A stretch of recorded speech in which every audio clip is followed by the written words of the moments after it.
perwira yang memiliki iman yang besar. Hari ini akan menjadi topik kita, saudara. Di Matius 8 ayat 5-13, saudara bisa baca mengenai cerita perwira ini. Kisahnya, saudara, seorang perwira Romawi, saudara, yang notabene itu bukan orang Yahudi. Dia memiliki hamba yang sakit. Dikatakan di sini, saudara, hambanya itu di ayat 6, Tuhan, hambaku terbaring di rumah karena sakit lumpuh dan sangat menderita. Dia punya hamba yang sakit, lumpuh, dan menderita. Ketika Yesus datang, dia berusaha untuk mendekat kepada Yesus. Saudaraku, ketika dia mendekat kepada Yesus, dikatakan dia minta Yesus untuk menyembuhkan hambanya. Dan apa yang terjadi, saudara? Yesus katakan, ya aku akan datang ke rumahmu. Dan yang paling mengherankan Yesus, hambanya ini berkata, Tuhan, aku tidak layak menerima Tuhan di dalam rumah. Katakan sepatah kata saja, maka hambaku akan sembuh. Luar biasa. Dan Yesus mengatakan, aku tidak pernah melihat iman sebesar ini, walaupun di antara orang Israel. Dan akhirnya Yesus menyembuhkannya dengan berkata, terjadilah apa yang kau percaya. Wow, luar biasa, saudara. Perwira ini bukan perwira sembarangan, saudara. Seorang perwira pada zaman Romawi itu memiliki otoritas dan kuasa lebih besar. Karena zaman dulu, saudara, tingkatan jabatan belum terlalu banyak. Sehingga perwira ini yang membawai 100 prajurit, saudara, cukup dihargai, cukup kuat dalam posisi dan otoritas. Tapi, saudara, dia mau merendahkan dirinya, datang kepada Yesus yang notabene adalah orang Yahudi, yang pada masa itu orang Romawi menjajah orang Yahudi, saudara. Dan dia merendahkan diri, dia percaya kepada Yesus, dan bahkan, saudaraku sekalian, dia katakan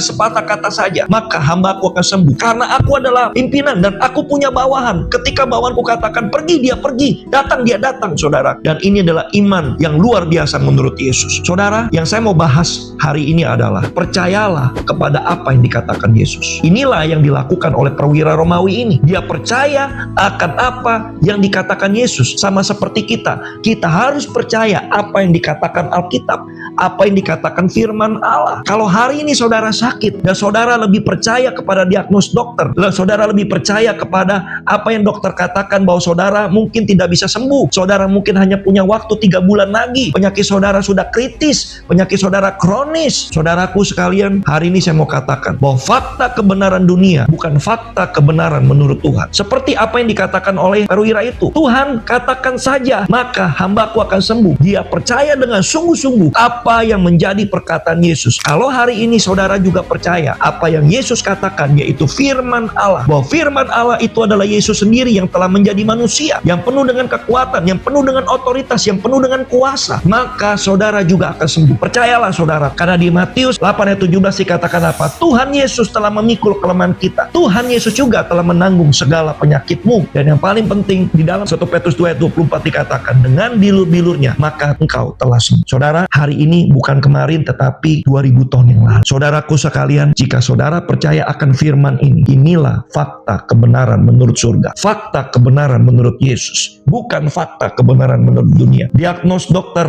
laporan laboratorium bisa berkata berbeda dengan apa yang Tuhan katakan. Ketika hasil labmu tidak baik, tapi ketika Tuhan bilang dengan bilur-bilurnya, maka kita telah sembuh. Percayalah akan firman Allah. Maka apa yang kau percayai terjadi padamu. Seperti apa yang perwira Romawi percayai terjadi padanya, maka hambanya sembuh. Karena apa, saudara? Bukan karena Yesus datang, bukan karena dia lihat Yesus menyembuhkan hambanya, tetapi karena dia percaya apa yang Yesus perkatakan, yaitu firman Tuhan. Biarlah hari ini firman Tuhan menguatkan saudara. Biarlah hari ini firman Tuhan mendominasi hidup saudara. Bukan laporan dokter, bukan diagnosis lab, tetapi apa yang Tuhan Yesus katakan, bahwa engkau telah sembuh. Haleluya. Amin. Salam Rafael Healing Group. Tuhan Yesus memberkati.